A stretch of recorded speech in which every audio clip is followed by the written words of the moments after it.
Hello friends.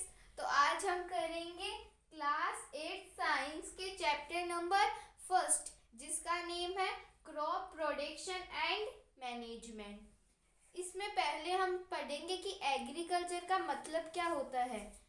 Agriculture में the term agriculture is derived from two Latin words. Agriculture जो है वो to Latin word से बना हुआ है। लैटिन वर्ड मतलब ग्रीक की जो लैंग्वेज है उसमें से टू वर्ड से बना हुआ है। फर्स्ट है एगर और सेकंड है कल्चर। एगर का मतलब होता है फील्ड और कल्चर का मतलब होता है कल्टीवेशन। फील्ड एंड कल्चर का मतलब होता है कल्टीवेशन। ओके, तो एग्रीकल्चर का मतलब हो गया कल्टीवेशन ऑफ फील्ड और लैंड। ये जो एग्रीकल्चर जो वर्ड है वो किसकी लैंग्वेज से आया है? एक Latin, derived from Latin word से आया है। फर्स्ट क्या है? एग्रीकल्चर और दूसरा है, फर्स्ट है एगर, दूसरा है कल्चर। एगर का मतलब होता है, एगर का मतलब होता है फील्ड और कल्चर का मतलब होता है कल्टीवेशन ऑफ लैंड। तो और कल्चर का मतलब होता है कल्टीवेशन। तो एग्रीकल्चर का मतलब कल्टीवेशन ऑफ लैंड और फील्ड, मतलब कल्टीवेशन करना किसका? लैंड का या फिर खेत का। फिर दस इज द कल्टीवेशन और फील्ड ऑफ लैंड, क्या मतलब होता है? एगर प्लस कल्चर का कल्टीवेशन ऑफ फील्ड और लैंड। फिर in a broader sense it is the science of growing plants, और ये ब्रॉडर सेंस में इसका मतलब क्या होता है? It is the science of growing plants. ये साइंस है किसकी? उगते हुए पेड़ पौधों की, उगे हुए प्लांट्स की।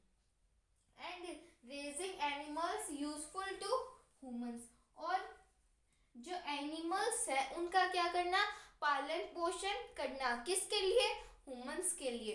तो जो अगर हम एनिमल्स का अच्छे से पालन पोषण करेंगे तो वो अगर हमें बदले में कुछ भी देंगे तो बहुत अच्छी तरह से ही देंगे। अगर हमने हमारी गाय की, गौ माता की देखभाल अच्छी तरह से की तो वो हमें दूध भी अच्छे से देगी और हमारे साथ अच्छे से रहेगी। फिर the land where plants are cultivated is known as field. Field का मतलब क्या होता है? खेत। तो the land where plants are cultivated, एक ऐसी जमीन का टुकड़ा जहाँ पे क्या किया जाता है? प्लांट्स को कल्टीवेट किया जाता है, प्लांट्स को बोया जाता है, उसे हम क्या बोलते हैं? फील्ड। अब हम आगे बात करते हैं। आगे हमारे पास क्या है? All the activities of the farmers are called agriculture practices. जो भी एक्टिविटी, जैसे खेत जोतना, उसके अंदर सोइल को प्रिपेयर करना, उसको मैन्यूर देना, इरिगेशन करना, ये जो भी प्रैक्टिस जो फार्मर्स जो है वो करते हैं उसे हम क्या बोलते हैं? Agricultural practices. All the activities of the farmers are called agricultural practices। जो भी एक्टिविटीज फार्मर्स करते हैं किसके टाइम? कल्टीवेशन ऑफ फील्ड के टाइम, उसे हम क्या बोलते हैं? Agricultural practices. The tools required to carry out the activities involved in cultivation of plants are known as agricultural implements। और ऐसी जो थिंग्स जिसको यूज करते हैं फार्मर्स खेत जोतने के लिए, जैसे प्लग का यूज करते हैं, होई का यूज करते हैं, सैंड्रिल्स का यूज करते हैं, कल्टीवेटर का यूज करते हैं। तो ये जो भी इम्प्लीमेंट जो फार्मर्स यूज करते हैं उसे हम क्या बोलते हैं? Agricultural implements. The tools required to carry out, ऐसी टूल्स जिनकी जरूरत पड़ती है carry out the activities involve in cultivation, activities करने के लिए, किसके लिए? एक्टिविटीज करने के लिए फॉर कल्टीवेशन के लिए ऑफ प्लांट्स, किसकी? प्लांट्स की, are known as agricultural implements. ऐसी जो चीजें जिनका यूज करते हैं फार्मर्स फॉर कल्टीवेशन के लिए उसे हम क्या बोलते हैं, एग्रीकल्चरल इम्प्लीमेंट्स।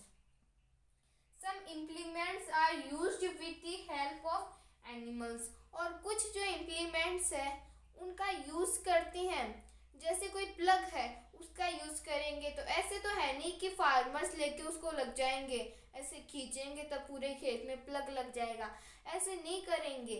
फार्मर्स तो थक जाते हैं ऐसे करते करते, इसलिए वो क्या करते हैं, जो बुलक्स होती थी पहले के ज़माने में, बुलक्स बेल का यूज करते थे और कैमल्स मतलब ऊंट का यूज करते थे। तो some implements are used with the, और जो इम्प्लीमेंट्स होती थी उनका यूज करने के लिए जिन जिन एनिमल्स का यूज किया जाता था उन एनिमल्स के एग्जाम्पल क्या है, लाइक बुल्लोक एंड कैमल, बेल और ऊंट। These days tractors and harvesters are being used by man in work, और इन दिनों में किसका यूज किया जाता है, ट्रैक्टर्स का।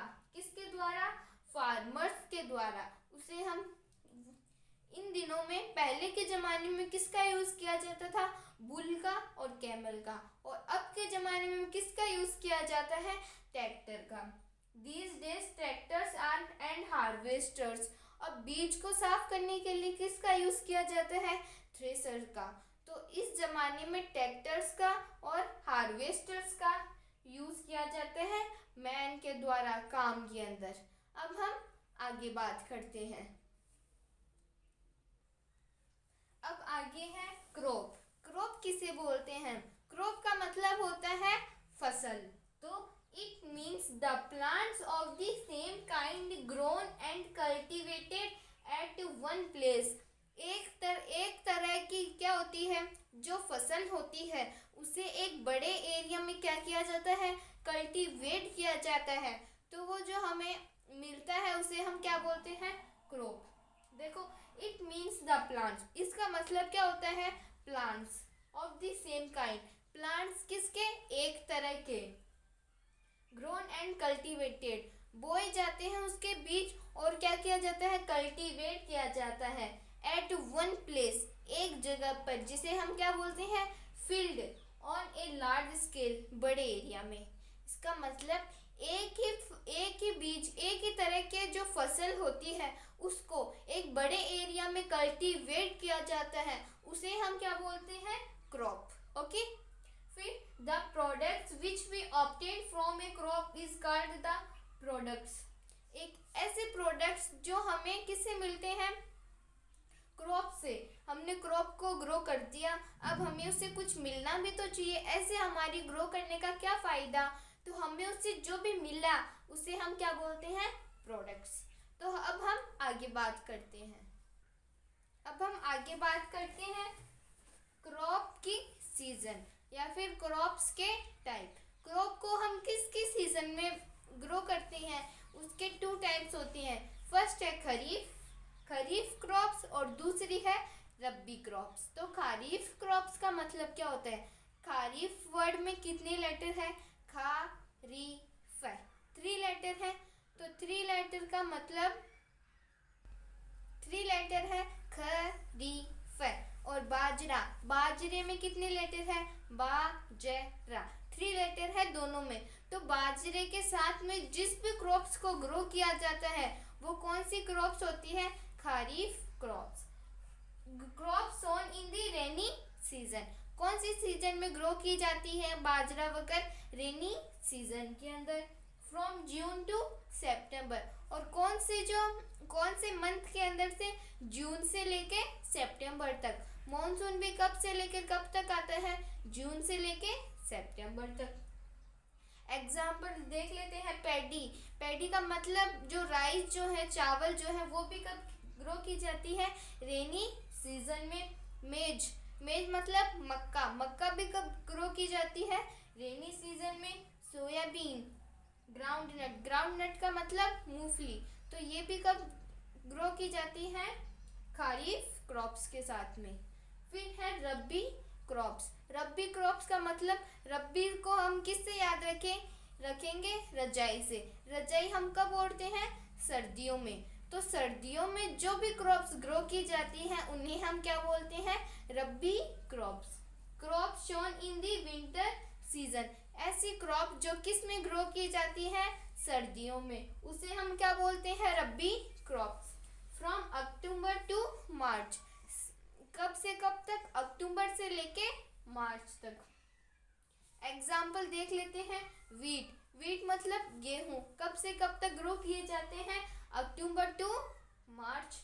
ग्राम, पी मतलब मटर, भी कब से कब तक, कहाँ से कहाँ तक, अक्टूबर टू मार्च तक। ये सब एग्जाम्पल है किसके, क्रॉप सीजन के। So now we talk about the next topic. Next topic में हमारे पास क्या है, वेरियस एग्रीकल्चरल प्रैक्टिसेस। हमें एग्रीकल्चर करने के लिए कौन कौन सी प्रैक्टिसेस करनी पड़ती हैं। तो फर्स्ट है प्रिपरेशन ऑफ सोयल। हमें सोयल को क्या करना पड़ता है, प्रिपेयर करना पड़ता है। जैसे अगर हमने सोयल को प्रिपेयर नहीं किया तो हमें उसमें उसके अंदर बीज तो बोने ही पड़ेंगे, और अगर बीज हमने ऐसे बड़े बड़े पत्थर हो जाते हैं, अगर हमने उन क्रम्स हो जाते हैं, मिट्टी के जो पत्थर से बन जाते हैं, अगर हम उनके अंदर बीज को क्या करेंगे, बोएंगे, तो हमारी फसल अच्छी तरह से ग्रो नहीं करेगी। इसलिए हमें सोयल को क्या करना होगा, उसको प्रिपेयर करना होगा, उसको लूज करना होगा, ताकि वो पानी को और क्या क्या पानी को, नाइट्रोजन गैस को अच्छे से एब्जॉर्ब कर ले। फिर है सोइंग, पहले तो हम सोयल को प्रिपेयर करेंगे, फिर उसके अंदर बीज को बोएंगे। तो बीज को अगर हम बोते हैं तो उसे ही हम क्या बोलते हैं, सोइंग। फिर adding manure and fertilizer. Manure का मतलब काऊ का डंग। अगर काऊ के डंग को अपने खेत के अंदर डालेंगे तो हमारे खेत के अंदर क्या हो जाएगी, अच्छी खाद बन जाएगी। या फिर फर्टिलाइजर्स, जो केमिकल प्रोसेस से जो बने होते हैं, जिनका हम खेतों में यूज करते हैं, उसे हम क्या बोलते हैं, फर्टिलाइजर्स। एग्जाम्पल लेते हैं, यूरिया, DAP वगैरह, ये सब क्या है, फर्टिलाइजर। और काऊ डंग क्या है, मैन्यूर। तो पहले हम क्या करते हैं, सोयल को प्रिपेयर करते हैं, उसके अंदर फिर बीज बोते हैं, फिर उसके अंदर मैन्यूर को और फर्टिलाइजर्स को ऐड कर देते हैं। अब हमने ऐड कर दिया उसके अंदर। फिर है इरिगेशन। अब अगर हम, इरिगेशन का मतलब क्या होता है, हमने जिस भी क्रॉप को बोया है अपने खेत के अंदर, हम अब वो क्रॉप ग्रो करने के लिए पानी की तो ज़रूरत उसको पड़ेगी ही। तो अगर हम किसी क्रॉप्स को वाटर देते हैं तो उसे हम क्या बोलते हैं, इरिगेशन। पहले फिर हम क्या करेंगे, उसके अंदर बीज बोएंगे, उसको क्या करेंगे, फिर एडिंग करेंगे, उसके अंदर खाद, फर्टिलाइजर्स, ये सब उसके अंदर ऐड करेंगे, फिर हम उसको अच्छे से पानी देंगे, उसको इरिगेट करेंगे। फिर है प्रोटेक्शन फ्रॉम वीड्स। अगर हम कोई भी क्रॉप्स को ग्रो करते हैं तो उसके अंदर क्या होते हैं, जो अनवांटेड जो ग्रास होती है वो उसके अंदर ग्रो हो जाती है, उसे ही हम क्या बोलते हैं, वीड्स। जिसको हम चाहते नहीं है कि ये हमारी क्या हो, हमारी क्रॉप के अंदर ग्रो हो, तो उसे हम क्या बोलते हैं, वीड्स। तो हम क्या करेंगे, प्रोटेक्शन फ्रॉम वीड्स, हमारी क्रॉप को वीड से प्रोटेक्ट करेंगे। अगर हम उसको प्रोटेक्ट नहीं करेंगे तो हमारी क्रॉप के जो भी हमारी क्रॉप को नाइट्रोजन चाहिए, हमने उसके अंदर जो मैन्यूर को ऐड किया है, उसको जो वाटर दिया है, वो सब किसके साथ भी शेयर हो जाएगी, वीड्स के साथ में भी वो सब शेयर हो जाएंगे। फिर है हार्वेस्टिंग। हार्वेस्टिंग का मतलब हमने जो क्रॉप्स को ग्रो किया है उसे हम, अगर वो अच्छे से तैयार हो जाएगी तो हमें उसको काटना भी पड़ेगा। तो अगर हम उसे काटते हैं तो उसे ही हम क्या बोलते हैं, हार्वेस्टिंग। फिर स्टोरेज। अब किसानों ने क्या किया, उसको क्रॉप को ग्रो कर दिया, उसको हार्वेस्ट भी कर दिया, उसको हार्वेस्टिंग भी कर दी। अब उसको वो क्रॉप को ऐसे तो है नहीं कि वो अपने खेत में ही रखेगा, उसे एक ऐसी जगह चाहिए कि वहाँ जहाँ पे वो क्या करेगा, उन क्रॉप्स को स्टोर करेगा। और जब तक उसको उसकी मेहनत की अच्छी तरह से जो पैसे हैं वो नहीं मिलेंगे, तब तक वो उन क्रॉप्स को स्टोर ही रखेगा। इसलिए उसको स्टोर करने के लिए भी कोई जगह चाहिए होगी। तो अगर हम उसको स्टोर करते हैं उसे ही हम क्या बोलते हैं, स्टोरेज। अब हमें एग्रीकल्चरल इम्प्लीमेंट्स, अब हमें खेती करने के लिए किन किन चीज़ों की ज़रूरत होती है। फर्स्ट है प्लग। प्लग से क्या करते हैं, हम खेत की जुताई करते हैं, जिससे वो खेत क्या हो जाता है, लूज हो जाता है, उसके अंदर से उसको अच्छी हवा मिल जाती है। तो क्या होता है, प्लाव का यूज़ हम किसके लिए करते हैं, खेत की जुताई के लिए। फिर है कल्टीवेटर। कल्टीवेटर का मतलब होता है उसके अंदर बीज को बोना, एक सेम इक्वल डिस्टेंस पे क्या करते हैं, बीज को बोना, उसे हम क्या बोलते हैं, कल्टीवेटर। फिर है होई। होई एक ऐसा मटेरियल होता है जिससे क्या करते हैं, फार्मर्स अनवांटेड जो भी वीड्स होते हैं उनको रिमूव करते हैं, तो उसे हम क्या बोलते हैं, होई। फिर है सीड ड्रिल्स। सीड ड्रिल्स भी किसके जैसा होता है, लाइक दी कल्टीवेटर के जैसा ही। इससे भी क्या होता है, जो हमने सीड्स को डाला है वो सीड ड्रिल से अगर हम खेत में बीज को डालेंगे तो वो इक्वल डिस्टेंस पे, इक्वल गहराई पे क्या हो जाएंगे, ग्रो हो जाएंगे। तो इसी के साथ आज के वीडियो में हम इतना ही करेंगे। हमने किसके बारे में पढ़ा था, वेरियस एग्रीकल्चरल प्रैक्टिसेस के बारे में। हम अगले वीडियो में इसको वेरी डीपली से डिस्कस करेंगे। If you have any doubt, any problem, then please ask me in the comments below. Thank you so much.